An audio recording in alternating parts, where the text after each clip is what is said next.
I was selling their houses. A builder asked me what I earned out of it each time, what my commission was.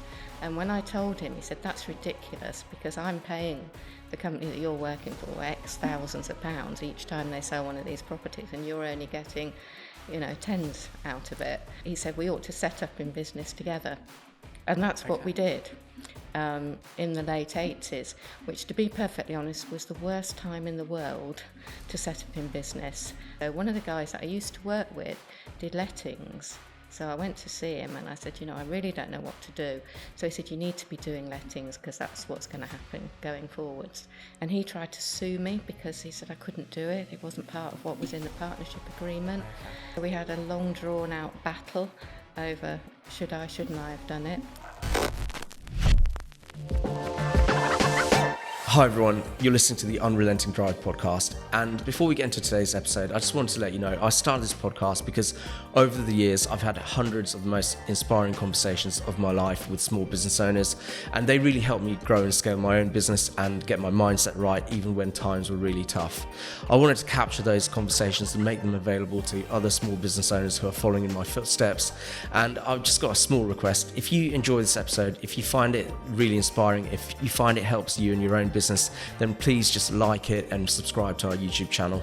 The more subscribers we get, the more we can invest in making the podcast better. So enjoy the episode. Hi everyone, you're watching the Unrelenting Drive podcast, and today's episode I'm super excited to be joined by Sali Brown from Chelton Brown Lettings and Estate Agents. So Sali, thank you so much for joining us on the podcast today, and if for the audience, if you could just let us know what you do. Well, we're a lettings agency, predominantly lettings originally, but we went into sales about 10 years ago. That's something that the market dictated. So unlike most people that do lettings, we started off as a letting agency and didn't go into it, whereas most estate agents start off as estate agents and go into lettings afterwards. So we did things sort of back to front. Well, that's quite interesting actually. Yeah, and I know a lot of estate agents that started out the other way, so Yeah. that's really cool. And a really good starting point for this conversation would really be to understand, how did you get into the world of work? How do you get from school to getting your first job? Well, I was never very academic at school, for that's a starter. Although education is frightfully important, I think you find your level at some point and what you're good at and what you're not. So mine wasn't an academic career to start with. I actually, believe it or not, went to catering college at Booth Lane here when I left school and did catering. And I did that for a number of years and decided that the hours weren't what I wanted to do. It was all evening work and weekends. And my sister actually had got a job in an estate agency, and it sounded really exciting to me, showing people around houses and dealing with property.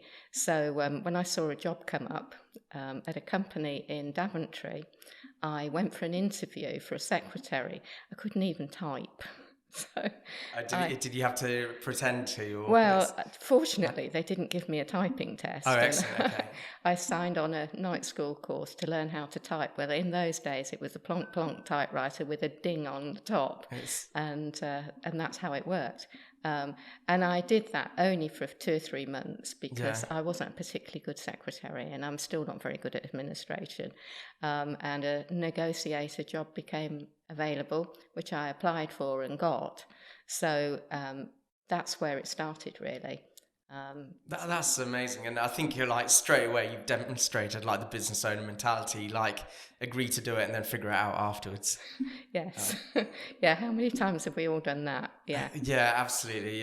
But you know what, it's what the world makes the world go around, I guess. And it makes it interesting. It keeps it, you've always got to be learning something, haven't you? And I'm still learning now, and anybody that says they know it, all of it, is got a lot to learn. Yeah, I can imagine. I think, to be fair, I'm always excited to meet someone. Well, we've known each other for a while, but I'm always excited to get a guest on here. But I was super excited to get you on here because you've probably got the longest business experience of anyone I've known, really. And you're coming up to 40 years in. Yeah, something like that. A long time ago. Yeah, I actually started back in 1988. Yeah. I was working for a company that got taken over by Cornerstone. Okay. And Cornerstone was owned by Abbey National. And I didn't particularly like working for this great big corporate company because I was working for an independent before and getting on quite nicely.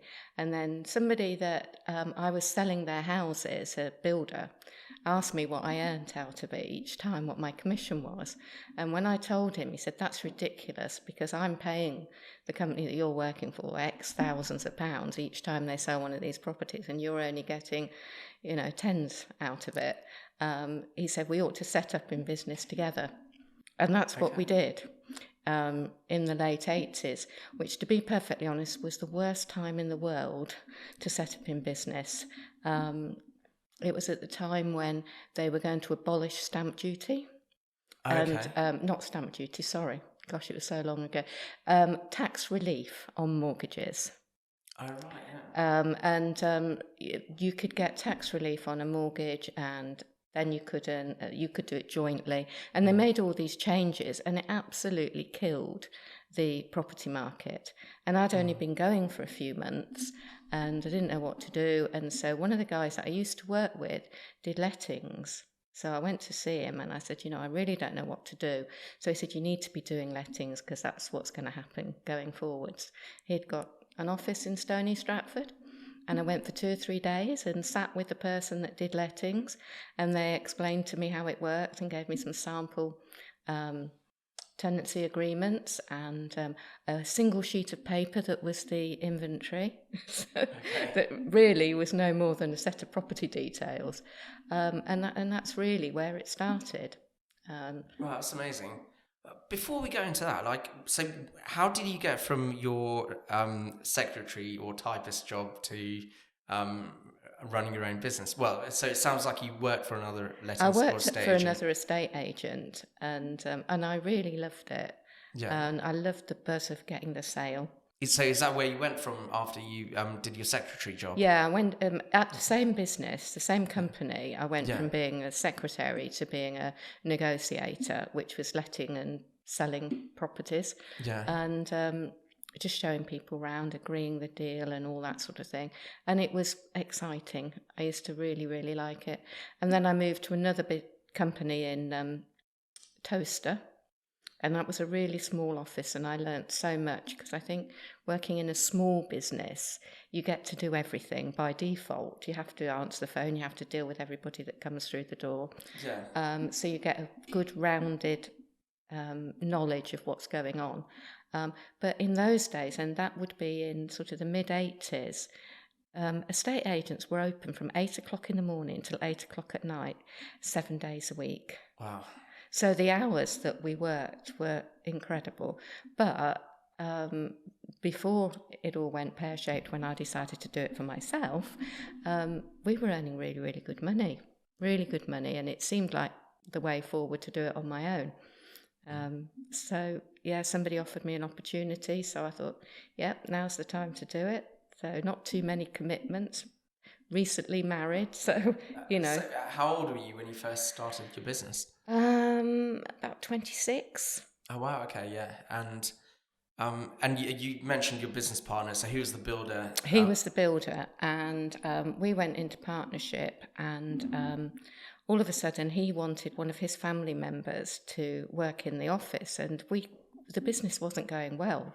And that wasn't because we weren't putting the effort in, it was just the way the property market was at that point in time. So is that back when they had 16% APRs on It mortgages? went to that during that time. I can't remember the exact dates that happened, but it was headed towards that way. But it was the mortgage tax relief that really made the big difference. It made it more difficult for young people to get onto the property ladder. So interest rates went all the way up, and then the tax relief for the interest went away. Yes. So it was like a double whammy. It was, and so the property market went bad. We had a falling out over something. Yeah. So I left the business and set up on my own, and it was a real struggle because I did it from home initially, and he tried to sue me because he said I couldn't do it. It wasn't part of what was in the partnership agreement. Okay. And so we had a long drawn out battle over shouldn't I have done it. And he didn't win at the end of the day.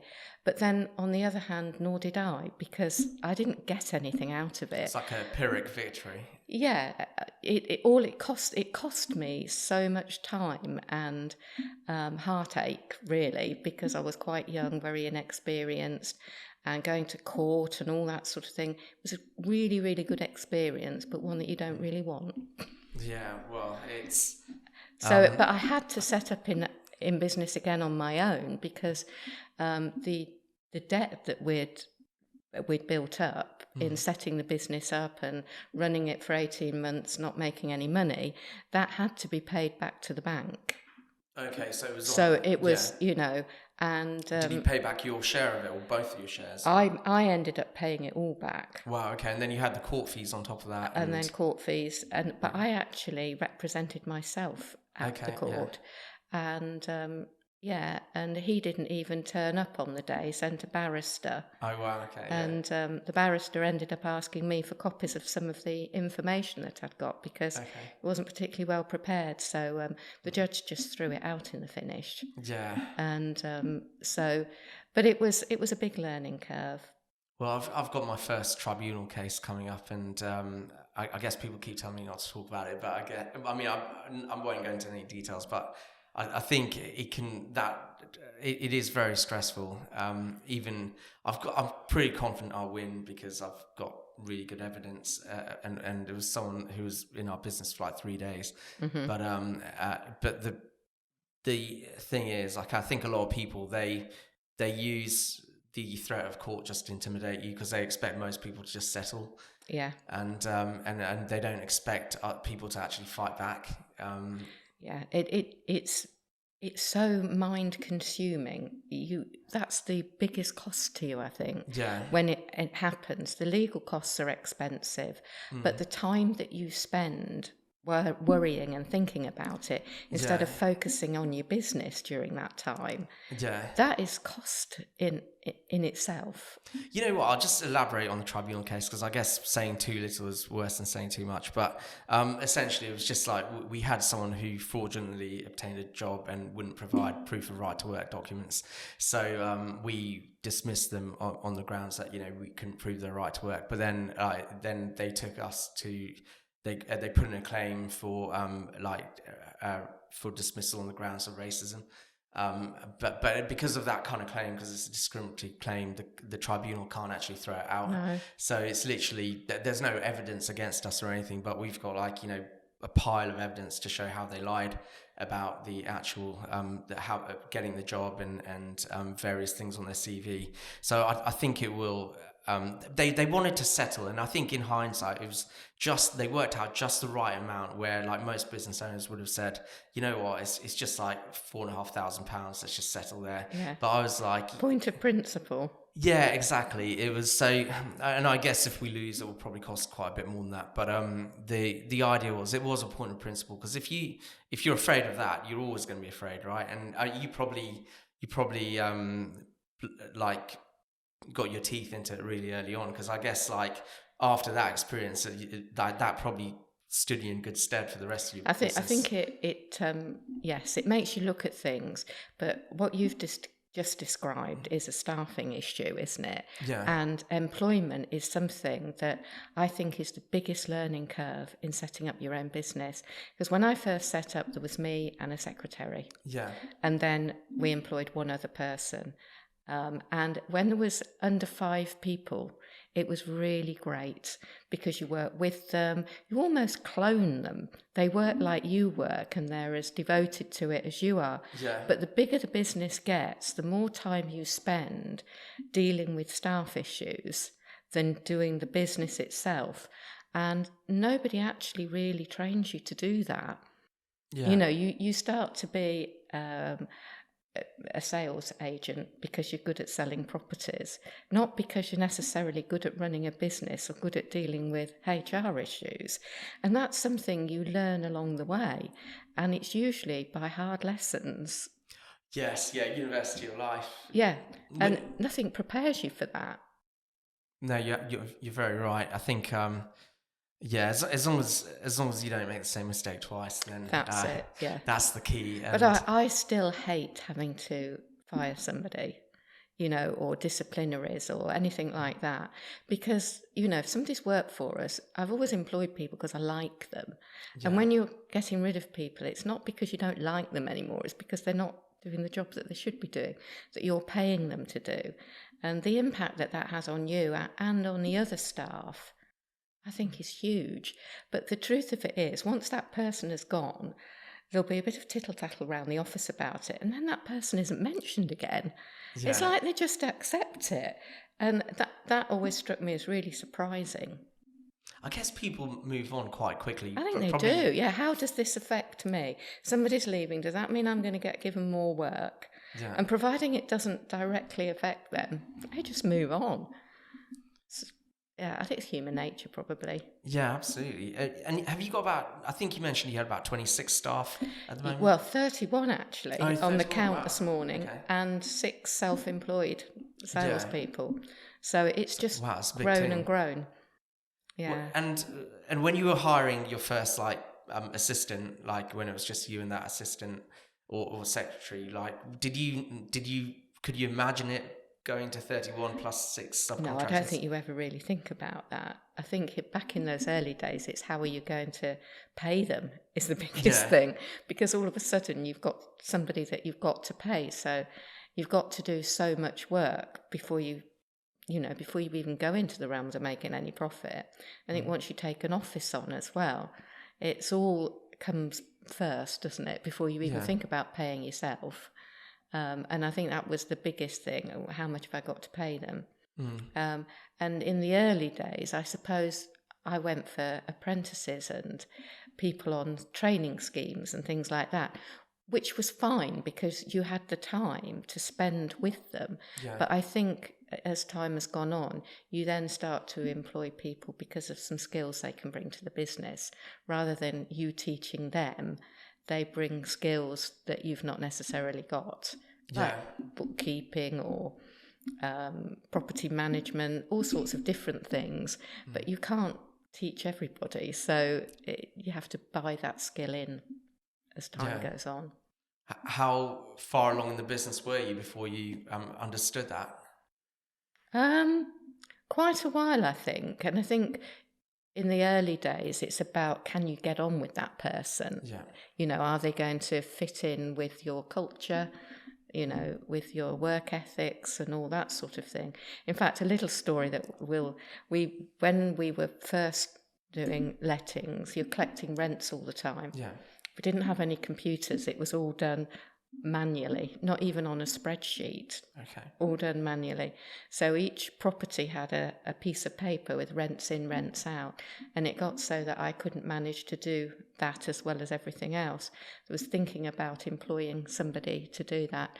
And I showed a lovely lady round a property, and she'd recently been widowed, and she was moving to Northampton to be near her daughter. And we really hit it off. And she said, now my next thing is I'm going to get myself a part-time job. So I said to her, what sort of work are you going to be looking for? Just as a conversation, not. And she said, well, I'm a bookkeeper. And I said, really? Tell me a little bit more. And it turns out she'd always done bookkeeping. So I said, well, I'm looking for somebody. So she said, well, I'll pop into the office tomorrow and we can talk about it. And I said, but I want somebody full-time, not part-time. So I said, even if it started off as full-time, it would evolve into part-time soon, I hope. Anyway, she came to see me and she said, to be perfectly honest, there's no reason why I can't work full-time. I don't know anybody here, only my daughter. So she came to work for me, and that would have been in about 91. And she continued to work for me. She was the first person that I told when I was expecting my first baby in 93. She held the fort all the while, well, I say all the while I was off, it wasn't for very long. And she worked with me right the way through till I went into partnership, and I'll tell you about that later, with some other people. And she said, now's the time, really, I need to think about retiring. And that was in 2000. Okay. And So she's decided to help me with the transition and retire. And then 5 years later, when I bought them out, she was the first person that I told. And I said to her, I said, I'm telling you first because you will understand how much this means to me. And she said, yes, but who's going to do the bookkeeping and the wages? So tongue in cheek as a joke, I said, well, I thought you might come back and do that. And she said, I'll be there tomorrow. Oh, amazing. and stayed working with me for another 5-6 years after that until she was about late 70s, I suppose, age-wise. Yeah. So, stuck with me all the way through it. That's like, it's a little bit similar to like the first story of our first employee, actually. Like her name's Cheryl, and one of our clients, she was actually doing work experience for one of our clients. And it was just me on my own then, and I'd only just started working with them. And then I came across Cheryl, and there's something that always takes me aback when someone wants to work in an industry so much they're willing to work for free. And I saw that, and I was like, I mean, bear in mind it was just me, and I could barely feed myself, but I was like, I just saw something in her and said, hey, do you just want to work for us 10 hours a week? And then over time that came to her working not full time, probably like 2/3 of the time, because she had a young family as well that she had to look after. And then eventually she got to a point where she was building up her bookkeeping business on the side, and I was supporting her on elements of that, although she did an amazing job on it through her own hard work. But it's the first employee, or I guess this woman might not have been your first one, but one of the first people you come across, you don't normally put an advert in with a recruitment agency. Yeah, she was actually the second employee. Okay. So, yeah. No, it is great because I think also they see that struggle at the beginning and they appreciate. I think people that I employ now see me coming to work when I want, leaving when I want, working from home. They don't know where I am. Yeah. Having time off to do what I want. Whereas she saw me working 7 days a week, all hours, and I think people actually think you've earned the time that you have off now. If they see what you did back in those early days, they don't just see that you're there and when you want, not when you don't. So it's great when you have somebody, and I always use her as an example when I'm employing people now. Because quite often people say, and I don't know whether they do to you, well, how long do people generally stay at your business? Because I think that gives people an indication as to whether or not it's a nice place to be. I guess we need to start measuring that, really, don't we? I guess I think we've been if people make it through the first 6 months, they tend to sort of stay quite a few years. That is exactly our cut-off point, because we find that in the first 3 months they're really enthusiastic and you show them, and then the second 3 months when they're a bit more on their own, that's when they tend to decide that they don't like it, or we see that they're not going to make the grade. Once they're over that 6 months, then they tend to last much, much longer. Hi, it's Nishi here, and before we continue with the rest of the podcast, I just want to take a few seconds to explain what we do. We're a firm of accountants and business advisors, and we are really passionate about helping people grow and scale their own businesses and achieve the lifestyle they deserve. To do this, we've created a series of resources on our website, unrelentingdrive.com. So once you've got a few minutes after this episode, it's definitely worth checking that out. And just a quick reminder, if you do enjoy this episode, just remember to like, share, follow, and subscribe. Yeah, and I think business owners, we're very aware of what all the hidden costs of employment are. So it's not just someone's salary, it's all the infrastructure that you've got to have in place. So these days, I think it's very difficult to actually just have mediocre employees in your business, because the base cost of even a mediocre employee is pretty substantial. So you've got to make sure you've got the best people. But one thing I've also realized is I've always been a fan of the saying, you're only an average of the 5 people you surround yourself by. And actually, for quite a lot of my life, I'm surrounded by our team. Mm-hmm. And ultimately, I need to make sure that I get energy off the team, and more importantly, I give them energy too. And I get that inspiration to want to build and scale and grow the business. So I think it's really important. And even where you've got people doing their jobs. Like as long as the energy they're outputting helps you and keeps you in the right mindset, I think that's really important to look for. Yeah, there's nothing worse than working with somebody that doesn't want to be there, because it just rubs off on everybody else, and I think, get rid of those people as quickly as possible, because you're actually doing them a favour, because they don't want to be there anyway. Yeah, I mean, I quite like the saying, if you make a fish climb a tree, it's going to feel like a failure. If you make a tiger swim the sea, it's going to feel like a failure. So I've always been wary that, sometimes by encouraging someone to leave or letting them know this isn't the right place for them, that they often go on to find something that is much, much more suitable for what they want in their life and their skill set. So I totally agree with that. What would you say is like the hardest part of managing? I mean, I'm assuming you don't manage 37 people yourself, so you must have a hierarchy. No, we've got a really good management team. We've departmentalised a lot of what we do, which has big advantages. It has some disadvantages, but the biggest advantage is that the people trained to do that specific part of the job.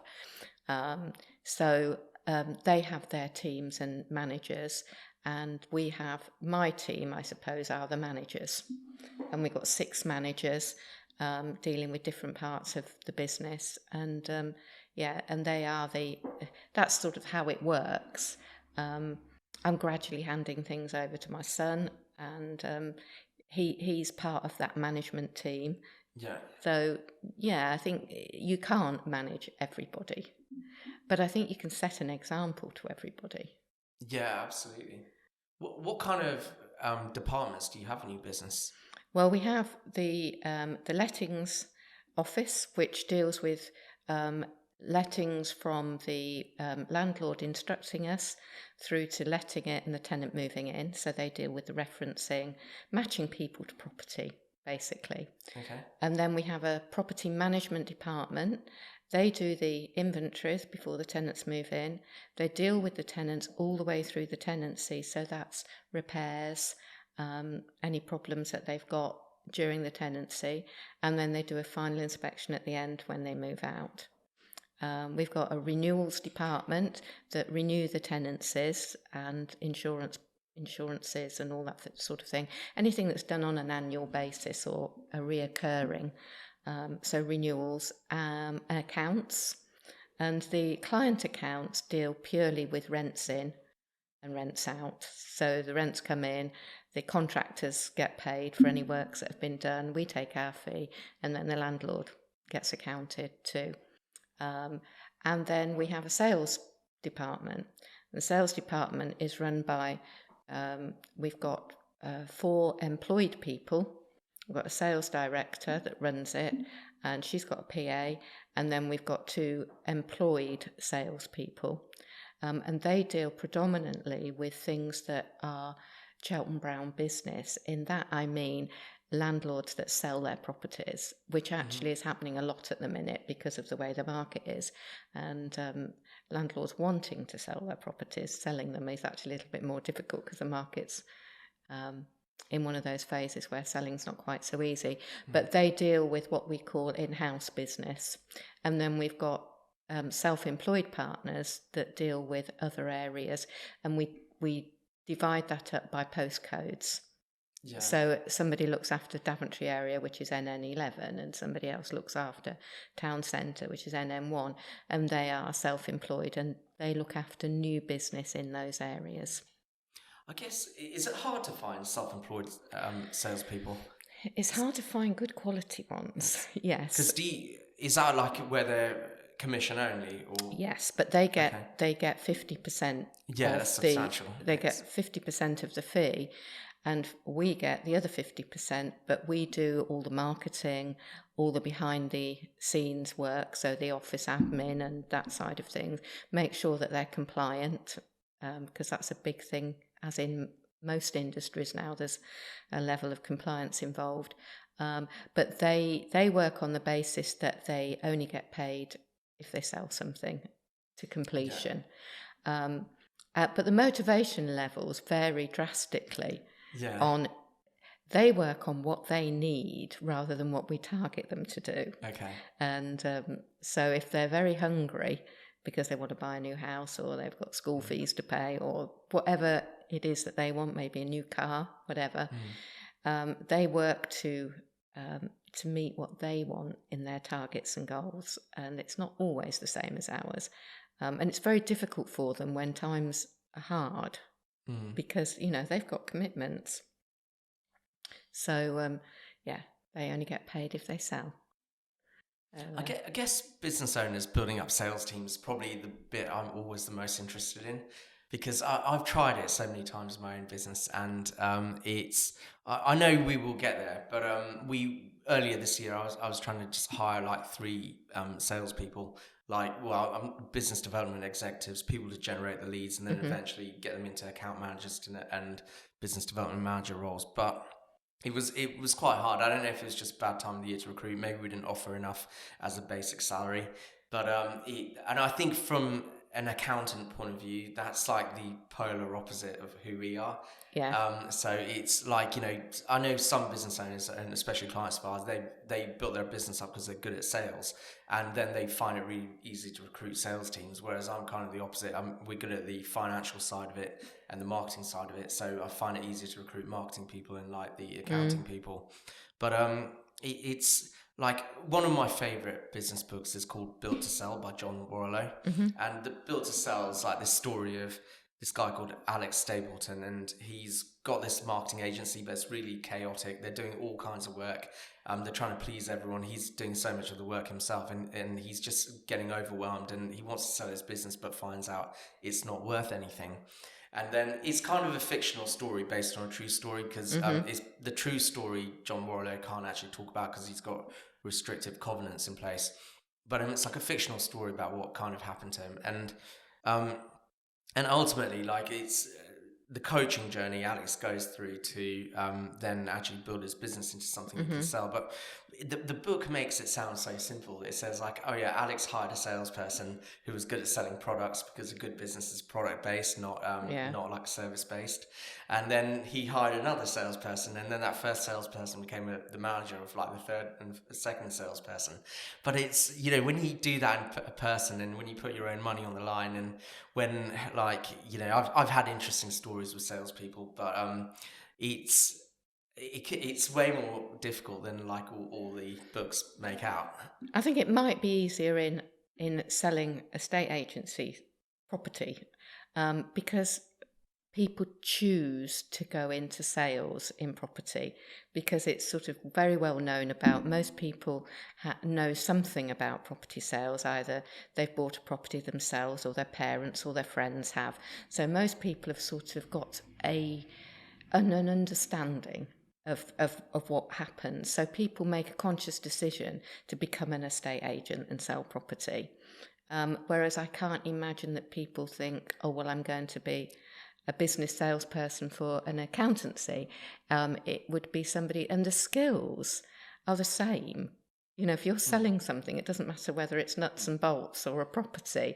The theory and principle behind it is roughly the same, but I think it's just what people know about it. You've got to make it a bit exciting, haven't you? Because that's what sales type of people want. They want a bit of excitement.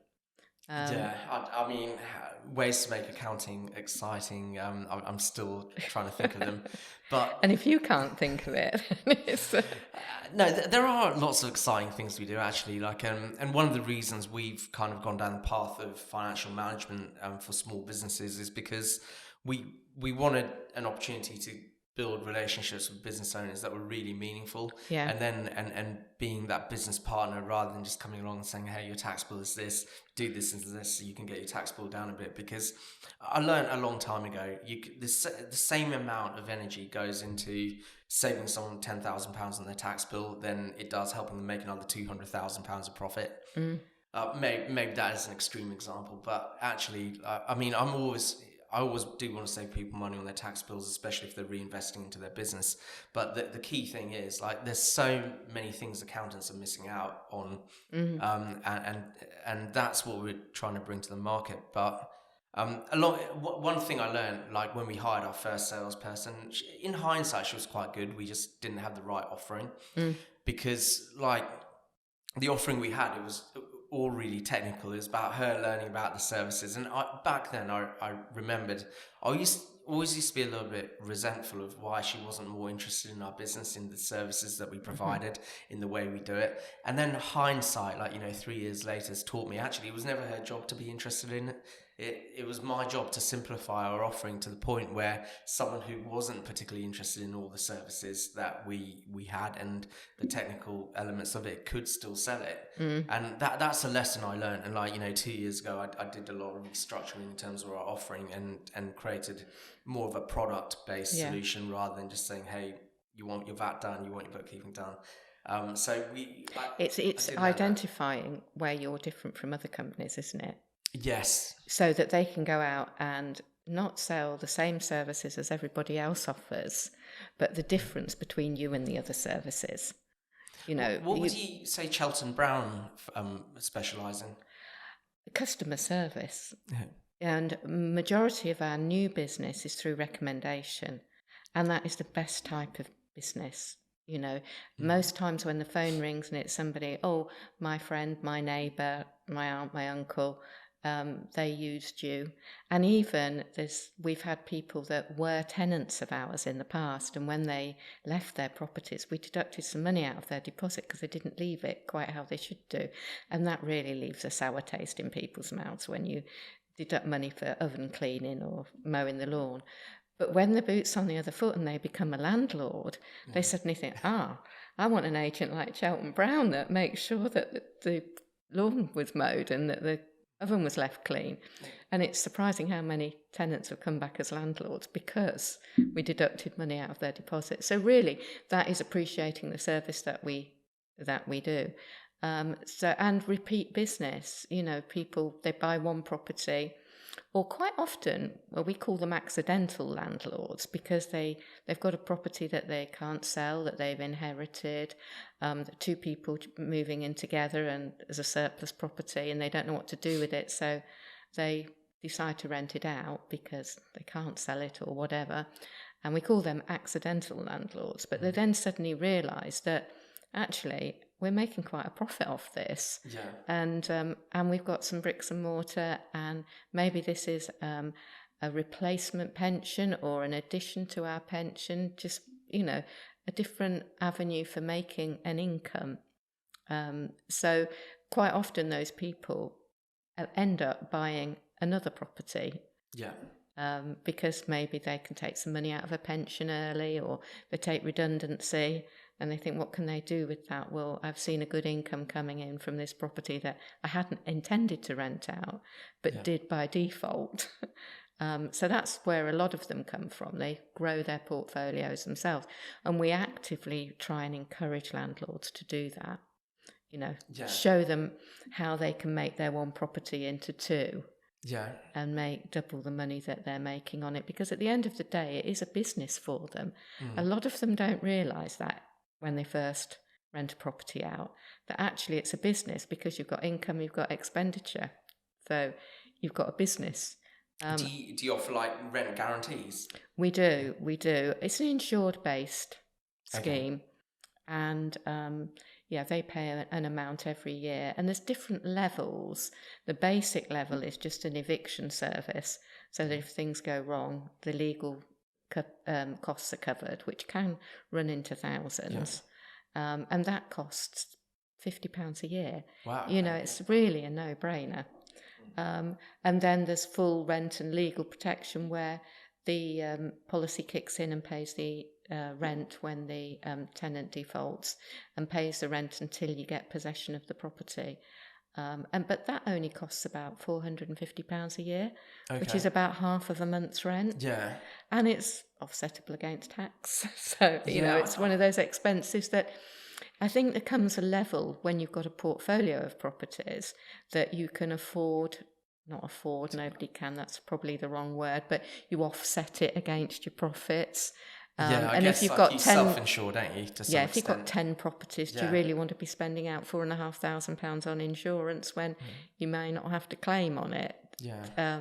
But it's a bitter pill to swallow if you have 6 months without rent coming in, particularly if you've got a mortgage to pay. Well, yeah, I can imagine those mortgages are going up at the moment, really, aren't they? Well, I It's, think I think, that's putting a lot of people in a very difficult position at the moment, because the mortgages have gone from next to nothing to 6%, yeah. and landlords that have got mortgages to pay, but the rents have gone up, Mm. So Well, swings and roundabouts, I guess. I've got an apartment I rent out, and like my biggest concern is still the fire safety issues because I think it's called the EWS1 certificate, or I can't remember exactly, but yeah, that still hasn't been signed off. So it's but I guess there's a lot of danger in the rental market, as in people do need help like navigating it, and You've got a lot of compliance issues, yeah, yes, and that's getting more and more. And to be honest, rightly so. I mean, in the time that I've seen it, the legislation changes, right from fire and furnishing laws, because at one time you could stick anything in the property, yeah, whether it got a fire label on it or not. And then you got gas safety certificates, electrical safety, and it just seems for landlords that all the time there's something else that they need to do, EPCs and all this sort of thing. But it's the safety of the tenant at the end of the day, yeah. and you can't put a price on safety. No, you can't. No, it makes a lot of sense. I do know why people like get help to deal with it because I think It is a bit of a minefield. yeah. Well, so like these days, I guess like you've grown to like 31 employees plus the self-employed people, but what drives your growth? Like, is there do you just get more business coming in and then you think, hey, we've got to hire more people now, or do you have a plan for growth every year and then you like to achieve our plan, we need to hire these people? A bit of both, to be honest. Opportunities come knocking at the door when you're least expecting it. Having said that, once you start to think about doing something, it starts to happen. But you have to have, all our managers are great and they do a really, really good job. But without myself or my son, who have got a vision and a drive, it treads water. Okay. Rather than moves forward. Having said that, how long can you tread water for? You either sink or swim, don't you? Yeah, the current's going to move you around. Businesses rarely remain static. So unless you're pushing forward, looking for the next opportunity, whatever, it just doesn't happen, and you gradually slip backwards. Organic growth, when we've got to our level, is nearly impossible because you have so many people moving out all the time that to replace them, you've got to do a lot of business. People decide to sell their properties and you've got to replace those with new properties to rent out. Do you feel that your word of mouth does replace them, or do you need it more? It does majority of the time. Yeah. It does. And then you'll have an opportunity come along where we've done a number of acquisitions over the years, and that's been portfolios that other agencies have sold for whatever reason, whether it's retirement. A good one to do is when people get to the VAT threshold, and all of a sudden they've got to start charging VAT, and they think, oh, I don't want to do this, because if they're charging somebody 10% and they've suddenly got to put 20% on top of that, it makes it big, and they think that their customers will walk away. When we take over, we've got to charge the VAT. And, people don't go anywhere else. Yeah, I if they went to Joe Bloggs down the road, they'd have to pay the VAT anyway. This is like, we got clients who have approached the VAT threshold, and like, unfortunately, I think some of them decided not to go over it. But that's fine because they had other priorities in their life at the time. But a lot of the time, the amount of coaching a client needs to when they're coming up to that VAT threshold and it's all mindset related. You can show them the numbers behind it, but actually the numbers when you approach the VAT threshold aren't that relevant. They are in terms of getting your pricing right, but the main thing is people are just like paralyzed with fear because they think like half their customers are going to walk away because of that threshold and having to pay that VAT, but it's just not the case. And I remember when I went VAT registered, I think one of my biggest regrets actually, well, no, I don't have really big regrets, but one of the things I wished I had done earlier on is maybe just gone VAT registered from day one, because I remember it was just this like it was this huge thing that I just built it up to be. And for all I know, like if I'd gone VAT registered from day one, I probably would have attracted more VAT registered clients because It does show that I was VAT registered from day one. Okay. And I'm not really quite sure why.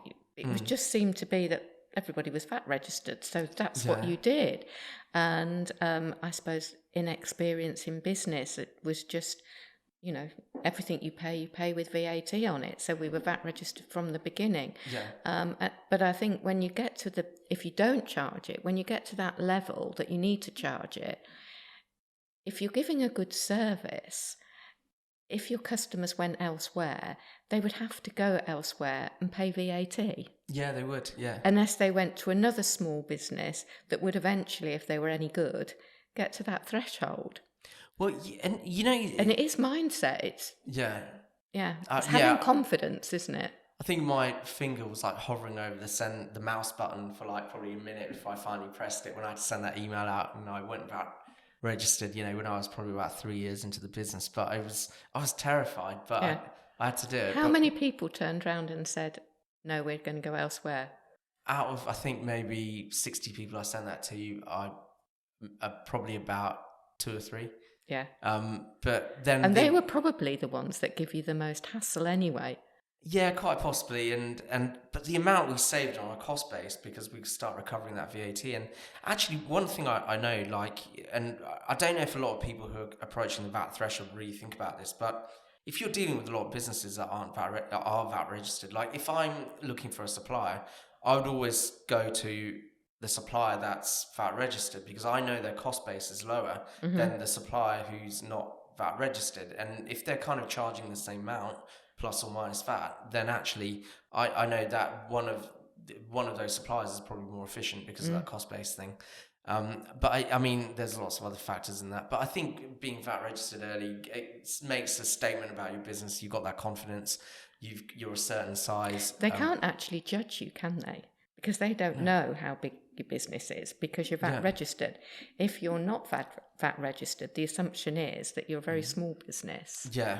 Not that there's anything wrong with a very small business. No, not at all. We all started there at some point. And absolutely. No, that's really interesting. And so it sounds like, so you've still, how hard do you want to push the business? Or are you at a place where you're happy with the business, but you're kind of pushing it more for Edward? I think for me, I'm in that age bracket where I probably ought to be thinking about doing less. I do think about it. I try to do less and don't like it. I like being at work. Yeah. But it was great when Edward decided to join the business because it gave me a purpose to push forward.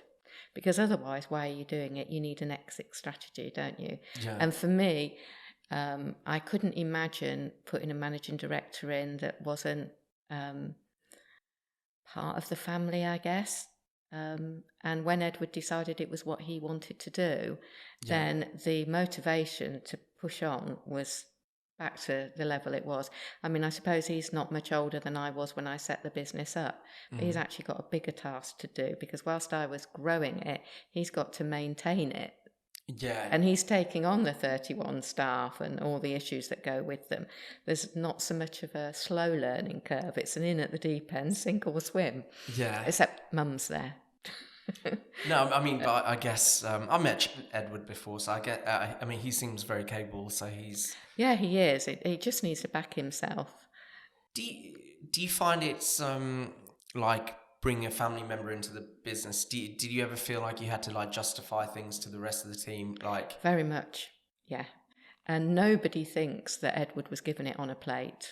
Okay. Because he started working in his summer holidays when he was 14, 15, photocopying and doing bits and pieces. As soon as he could drive, he was out doing viewings. When he was at uni, he was working weekends and holidays. And then he came to work. He actually trained to be a teacher. Didn't like it. Came to work for me to manage one of the the Daventry office whilst I looked for a new person. Yeah. And quite a lot of changes happened personally for me during that time. And he said, I think this is what I want to do. And when I actually made him a director, It changed his outlook totally. Oh, amazing. Yeah. It became as much his business. Although I still own the shares, he's the director, and there's only the two of us. And it really did focus his mind on what we wanted to do. And in fairness, he developed the self-employed model for the sales side of things. Okay. So the growth of the sales side of the business has all been down to Edward, really. And he manages the office in Daventry. Yeah. As well. So that's good because although it's family, we're not working in the same office. Yeah, you got that separation. We have had periods of time that we do, and we get on really well. Yeah. But that was more difficult when he lived at home. I mean, he's been left home now a long while. He's married and got his own house and everything else. But when he was living at home and working with me as well, that was a bit more difficult because you can't ever get away from it. No, yeah, I can imagine. And how many offices do you have? Just Northampton and Daventry. We would like to expand, and we've had lots of opportunities that we've looked at, but for one reason or another, it's not been the right thing for us, or it's not been the right time. And is the Daventry office a business that you bought, or did you set it up from scratch? Well, we bought a portfolio off an estate agent, and we grew it from there, basically. I think it was about 100 properties in that portfolio, and we grew it. And actually 3 years down the line, they started to do rentals again because they were outside the exclusion period of time, but they actually didn't take any of the business back. Okay, wow. So you went in, you did a better job. I think that's not strictly true. I think they took one or two, which was the guy's best friend. Okay, yeah. And it wasn't anything to do with, but all the rest of the business we kept. And in Daventry, we acquired two other agencies as well. A company called Rosette Lettings in Woodford Halse, and Property Management Services, PRS, in Daventry. The lady retired, and so we took that over. So we now manage about 450 properties in Daventry. Wow. Okay. So that's grown, and And how many properties do you manage overall? 1,500. Wow, okay, yeah. There or thereabouts. It fluctuates. And also about 500 tenant find owners, where we just find the tenants for the landlords. They manage them, collect the rents themselves, but we find them the tenants. So, yeah, busy. Always busy. Yeah, absolutely. Sally, so if I could ask you a question, but if it's too personal about your business, then we'll just cut it out. But how do you fund like a lot of these acquisitions? Because I'll read books about Jonathan Jay, and like Jonathan Jay, who's like this expert in buying and selling businesses, will just make out, hey, you can just buy lots of businesses without putting any money down. What's the structure usually like? When I set the business up, I grew it just organically. Yeah. And in 2000, I was approached by Doug Young and Duncan Scott, who owned Property Management Services, PMS, and their business was the same size as mine. And they came to talk to me, and they were both at different stages of their lives. And at the time, I was late 30s, one of them was late 40s, the other late 50s. So 3 different stages. And they wanted to, Duncan was a surveyor. He'd just invested in Doug's business because he needed some money, I think, at the time. Doug was approaching 60 and had health issues, so he wanted to take a back step, and they really wanted somebody to run the business. So we merged the 2 businesses together. Okay. And I ran it, and it was called PMS Chelton Brown. Yeah. And it was an LLP. And we did that for 5 years, and it worked really well, to be honest, because we had a board meeting, wouldn't be a board but a meeting once a month where we discussed how we were doing. And then in 2005, Doug wanted to retire completely because his health had deteriorated. And so Duncan and I owned 50% of the business and they owned 25 each. Duncan and I looked at buying him out. And we were going to do it with the percentages that we already had. So I was going to buy a bigger percentage than him. And when it got to the 11th hour, Duncan turned around and said, well, actually, I'd like you to buy me out as well. I said, oh, God, I don't think I can afford to do that, because we were going to fund it through the business, get a bank loan, fund it through the business. What I actually did was raise the money on my home. Wow. So took out an extra mortgage on the house to do it. Well, I actually had a drawdown mortgage for investing. So that's what I did, but paid it back over about 4 or 5 years. And the other businesses that I've bought... Sorry to interrupt. A lot of people listening to this, that would be like the amount of fear they would go through, like doing something like that. How did you handle it? Well, I was confident because I wasn't buying something that I didn't know about. I'd been running that business and the profits had been growing for 5 years. So it wasn't like I was buying something new. So I was taking them over. Was this like early 90s in that case? No, early 2000. Okay, fine, yeah. So it was early 2000. I was at a point where I'd been running the business anyway. Yeah. So I knew that I could do it, and I knew what the business was capable of. And over the 5 years that I'd been in partnership with them, they had wanted the profits out. Whereas but not that we fell out about it, but at that point, they wanted the profits out. I would want to leave the profit in the business to grow it. So when they left the business and I bought them out, we reverted back to being just Chelton Brown, but we went limited at that point. Yeah. And the profits that we were making paid back the money that I generated to buy them out. But also I was able to invest in training and IT. Wow, okay, yeah. So outsourcing your IT? No, just getting decent computer systems in and buying equipment that could make us more efficient. And yes, we did have an IT company oversee it, but it was more investment in hardware than... Oh, excellent, okay. And that sort of thing. So with expansion in mind.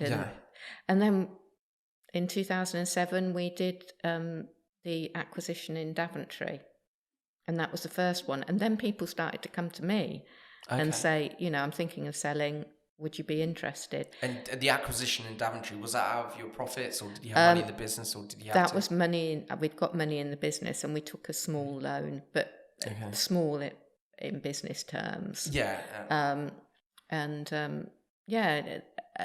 anything else that we've done since has been by what we've generated in the business or having small business loans that we've paid back. But we've always done it that we've been confident that we could make a profit from it. And we always looked at putting that business within our business. Have you ever, I guess in your industry, do you ever try and get the outgoing business owner to do a bit of an earn out? We've looked at that, but the businesses that we've been involved in, people have wanted to walk away.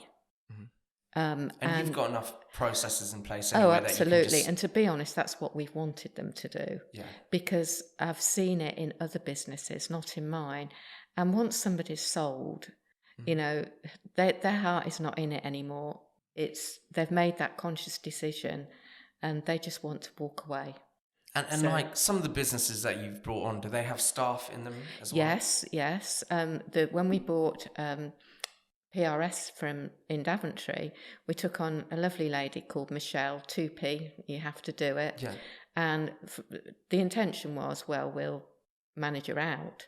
She was the best asset that we could have had because she knew all of the properties, all of the landlords, and we sort of thought, we could, we don't want somebody that into the business that's got other ideas. She was amazing, and she's still with us, sort of 7 years down the line, and she's been a huge asset. Yeah, and so I think you have to give people a chance. You have these ideas of what you're going to do. And she adapted and fitted in with our business really well. In fact, we couldn't have retained a lot of the business without her because her knowledge of those properties and those people. It just wasn't written down anywhere, and you couldn't write it down because it was, oh, that landlord likes this, or oh, that property's always had a problem with its boiler, you have to bang it on the left hand side and then it'll work. Extreme examples, but she's been a huge asset. Wow. Okay. Yeah. I mean, I guess it's always like trying to get people to align with the culture of your business, and I guess some people can probably move over it easier than others. I think the first month or so is just crucial. She had never been looked after like we look after our staff. She'd never had a lunch break. She'd been expected to work until the work was finished, not necessarily go home at 5:30. If our people work overtime, well, they don't get paid. But if they stay on late, it's half an hour, whereas she was being expected to stay on for hours, just purely because they were so short-staffed. Because I think the business owner knew they were selling and just didn't replace staff as they left, at the detrimental possibly of the business if she hadn't have been very committed to what she was doing. Yeah. That's really inspiring to hear. Sally, you told me a great story a couple of weeks ago when we were on the phone, and you mentioned when you were talking about the adversity you had to kind of overcome being a woman in what was predominantly a man's world in terms of a man's industry even. And you were telling me a story about how when you would go and talk to potential clients, they'd say, "Hey, can I speak to your boss, please?" It happened all the time. How predominant was that? And was there a time when that stopped happening? I mean, it's so much better now. I think women have got a much, much better chance of doing well. But I think back then, and we are talking all those years ago, so fortunately things have got easier. But I would go out regularly and they'd say, "Oh, I was told that the business owner was going to come and see me. Where is he?" And it was just assumed that the business owner would be a man. And obviously that wasn't the case. Were most of your competitors men? Actually, no. I think that when people get a letting agency round, whilst people have got an idea about a estate agency, I think people, until they get involved, actually don't know a lot about lettings at all, because at the time, most of the letting agents were owned by women. Oh, right. Okay. Sales side of things weren't, but lettings were predominantly women. And I think when people invited you out, they thought you were an estate agent that just dealt with lettings.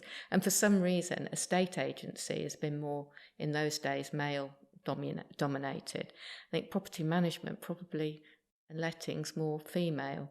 And I think that's probably attention to detail, patience, all that sort of thing, all the things that ladies maybe have, maybe don't. I don't know. I think it's all becoming a much more level playing field. Yeah. But it was definitely more difficult. Going to see the bank manager asking for money. The first question was, well, what about stopping and having babies? Oh, right. Okay. That was always a consideration. It's hard to imagine. What are you going to do when you stop and have a family? It's just an assumption all the time. So but you wouldn't be allowed to say that now. No, well, thank God. Yeah, absolutely. But so I think there was a lot more. I won't say that they were. I think once people had got used to the idea and could see that you could do the job, then that was fine once they got over it. But it was quite hard. Yeah, I guess what I went through starting out my business was probably nowhere near on the scale of that. But it was, I was quite a young person, so I was 29 when I started this business, so almost 10 years ago now. And I was going out trying to get business, and people were like, "Hey, are you old enough to be an accountant?" Because I've always looked, when I was 29, I probably looked like I was 20, and we were in an industry where your average accountant was probably 45 to 50. Yeah. And it was one thing I realized was you had to work extra hard. You had to really do what it took to make the content and the credibility. Yeah. And you had to really know your stuff, because no one was going to give you a break because you were already out of your place. Yeah. But I think what women went through would have been much, much tougher than that, I guess. Well, I think very similar. Because, when I was young as well at that time, and, that people just didn't think you were going to give the commitment. I think at that time people thought, the woman's place was in the home, looking after the babies and doing the cooking and the cleaning. And the thing was, I had to do all that as well. Yes. Because I had a husband that was quite traditional. And so, it was, and to be fair to him, I wanted to do what my mum did, and that was look after the home, but I wanted to do the other bits as well. So it's a case of, as a lot of mums do nowadays, juggling it all. But I love to see that men are much more involved at home now than they ever used to be, cooking and helping with the kids and all that sort of thing. So it's a bit more of a combined effort on both business fronts and home, which is refreshing. I mean, I've got 2 young kids. I've got a 4-year-old and a 1-year-old, and but trying to run a business, and because I actually do help out a lot at home, not that my wife will admit it, but like trying to run a business in a young family, it can be exhausting at times. Like, and I've got other friends who run businesses with kids that age, and like looking at them, it's the closest to burnout I've ever seen. And sleep, isn't it? Is one of the things. It is, yeah. It's like my wife can sleep through a crying baby, whereas I can't. So, but it's, I guess you just got to take those opportunities to unwind and relax wherever you can. It's, but and just know it doesn't last forever. But no, it's. I actually had a nanny to look Okay. after the children when I was small. When I was expecting my first, I really didn't know what to do. I didn't know. I knew I wanted to keep the business on. I didn't know how I was going to do that. And like you said a minute ago, it's sort of like let's just do it and work out how it's going to be afterwards. Yeah. About 4 weeks, when Edward was about 4 weeks, I saw a nanny agency, and they found a nanny for me that looked after him, which was great because it was flexible, and she helped out at home, and she was absolutely excellent.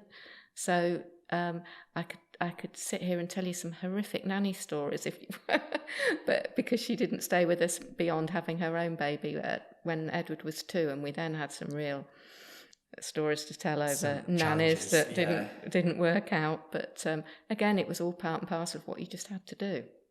Yeah, absolutely. There wasn't the childcare options in those days that there is now. There wasn't the nurseries and childminders. Oh, there were, but they didn't quite operate like they do now. So it didn't regulated. Or... No, and it didn't fit in with my working pattern. Yeah. So yeah. Well, okay. It's amazing to hear. And I guess if you had to like put your finger on like the biggest bit of adversity you've really had to overcome, like I know you kind of mentioned at the beginning of the podcast, like the court case and trying to have to deal with that, as well as then start a whole business afterwards. But is that the toughest thing you've really had to go through, or is there something that trumps that? I actually think dealing with the staff is the thing that I was least prepared for. And I think as time's gone on, I've got better prepared for that. But you're only as good as the staff that you employ. Once you get to a certain level and you start having to rely on staff, that is the making or breaking of your business. Because if they're not very good, your reputation is gone.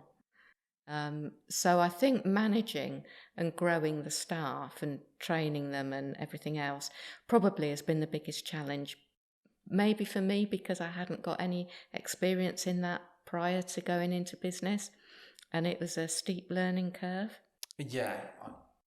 Well, yeah. I mean, I can resonate with that. Like, it is quite a tough one. I think, especially when you're going from being that technician to like being that director or manager, because like sometimes, I'm just so focused on the technical aspects of what we've got to do, or like, the business, then it can feel frustrating when you've got to bring people's personal issues into it. But actually, that's the thing most people can't do.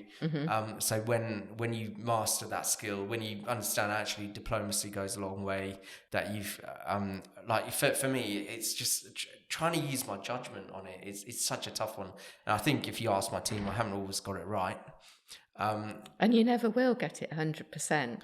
I think that you need to employ people for the right values. You can, in your industry, you've got to have people that are professionals in accountancy. Yeah. But and we have to have professionals with different sort of skills.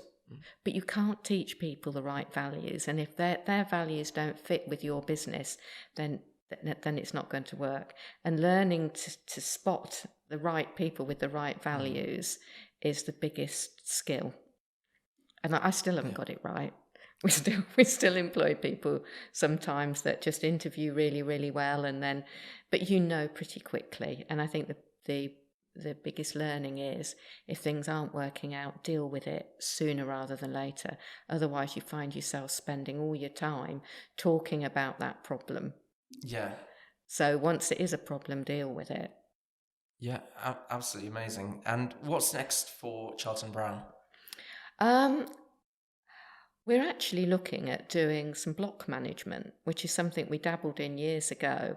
We have so many people that have flats, and the company that are looking after those flats are not making sure that the front door lock works, or that the communal areas are clean, or that the rubbish bins are... You're smiling so I can see that you've experienced this. Well, I literally got an email before this podcast from my tenant saying there's an association forming in like a building I have an apartment in, and they want to kick the management company out. Well, you see. I did some dealings with block management years and years ago, and it is quite a specialised subject. But it's about looking after those people in those blocks, and I think that that's something that that I could do before I retire, is set that side of things up, because with the skills that we've already got, I think we could adapt into that, and it will also feed into more sales and more lettings, because a lot of people that buy flats rent them out. Yeah. So it's a good associated business to get involved in. And just as you've said, so many people living in these blocks, the management agencies that are looking after them, they're not looking after them. They're charging a lot of money. They're not looking after the grounds. They're not. But once they're in there, and a lot of the time the landlord's propping them up, it's very difficult to dislodge them, I think. Yeah, there is ways, and but you have to get enough people within the block to want to do it. Yeah. To make a difference, and it depends what sort of lease it's set up on in the beginning. But you need to come and talk to me then about that. Yeah, I'll introduce you. It's but well, I've got an apartment like above the Sainsbury's in Milton Keynes, so there's like 308 apartments there. So trying to get, and they're owned by people all over the world, so it's very difficult to get 50% of those together. It is, and that's what the problem is, because you need to do that. Those managing agents can just give a bad service and get away with it. Yeah. Because you've really got no leverage to do anything about it. I think the fire safety stuff's the biggest killer. Everyone's got to be in their bonnet about it, but it's very difficult to sell an apartment which hasn't had the fire safety issues signed off yet. Well, actually, Edward and I, because we set up Chelton Brown Investments to buy property to rent out, and we actually had to back out of a deal yesterday because the valuation came back and they wouldn't lend the money, not because the property wasn't worth what we were paying for it, but because of the bad management of the block. Yeah. There wasn't sufficient funds there to do the decorating on the outside, all things that the management company should have had under control, and the mortgage company wouldn't lend because of it. So, I mean, it sounds like an amazing opportunity to get involved in that and add some value. And it's amazing. Once you start to think about doing things like you've mentioned it, we lost this deal yesterday because of it. We started to talk about it about 6 weeks ago and sort of investigate it. And whether it's just that we're hearing these things because we're listening out for it, I don't know. But yeah, so many opportunities. So that's what's on my agenda next, I think. Oh, amazing. And just finally, if you gave your younger self a bit of advice when you were first starting out in business, what would it be? Don't get so stressed about things that are happening today, because in a week, a month, a year, it's history. And I used to spend so much time worrying about things that actually always turned out relatively okay. And even if they didn't, you were over it and moved on. So just concentrate on where you're going, not necessarily the things that are happening too much around you at any one time. Focus on the end goal. Because it's like your tribunal, you can get so wrapped up in that. Within a few months, that will be history. Yeah. And the thing to do is learn from it, and don't make the same mistakes twice. No, absolutely. Not that these things are born out of mistakes that you've made. I mean, Sometimes it's it's circumstances, isn't it? But you learn to avoid those situations.